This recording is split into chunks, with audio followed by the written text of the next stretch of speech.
বিশ্বকাপ জয় শেষে নানাভাবে সেলিব্রেশন করছেন স্পেনের ফুটবলাররা। যেমন মাকে গোল্ড মেডেল পরিয়ে দিয়ে উদযাপন ভাগাভাগি করে নিয়েছেন নিকো উইলিয়ামস। লামিন ইয়ামাল আবার উদযাপন করেছেন ছোট ভাই কেইন ইয়ামালের সাথে। এদিকে পলিথিনের ব্যাগে করে ট্রফি নিয়ে যেতে দেখা গেছে মার্ক কুকুরেইরাকে, যদিও সেটা ছিল রেপ্লিকা।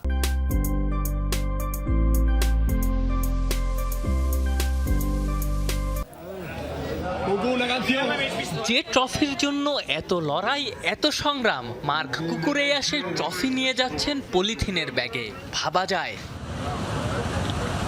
তবে এটা আসল ট্রফি নয়, রেপ্লিকা। জানা গেছে সকল টিম স্টাফকেই এই শুভেচ্ছা স্মারক হিসেবে দেয়া হয়েছে। আসল ট্রফিটা ছিল গোল্ডেন বল জয়ী রদ্রির হাতে। সেই ট্রফি সুটকেসে ভরে তারপরই বাসে উঠেছেন স্প্যানিশ ক্যাপ্টেন।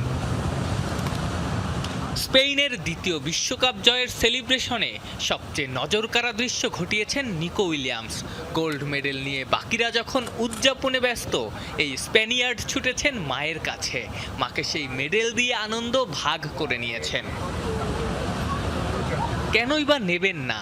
7 মাসের অন্তঃসত্ত্বা অবস্থায় জীবিকার তাগিদে ঘানা থেকে স্পেনে এসেছিলেন তার মা, সেটাও সাহারা মরুভূমি পায়ে হেঁটে পার হয়ে, যখন তিনি তাদের বড় ছেলে ইনিকা উইলিয়ামসের পৃথিবীতে আগমনের অপেক্ষায়।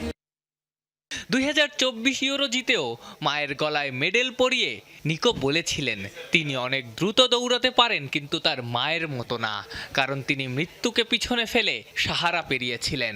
নিকো আবার সেই ট্রফি উৎসর্গ করেছেন তার আইডল নেইমারকে।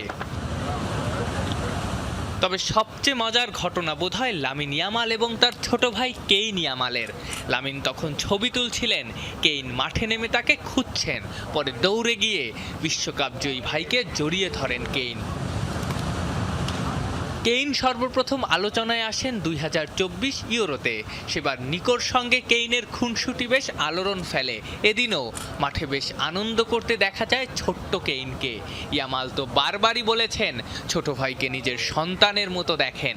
ছোটবেলায় যে আনন্দের জীবনের অভাব তিনি বোধ করেছেন, সেই জীবন কেইনকে কাটাতে দেখে তার ভালো লাগে। আফনান পিয়াল, যমুনা স্পোর্টস।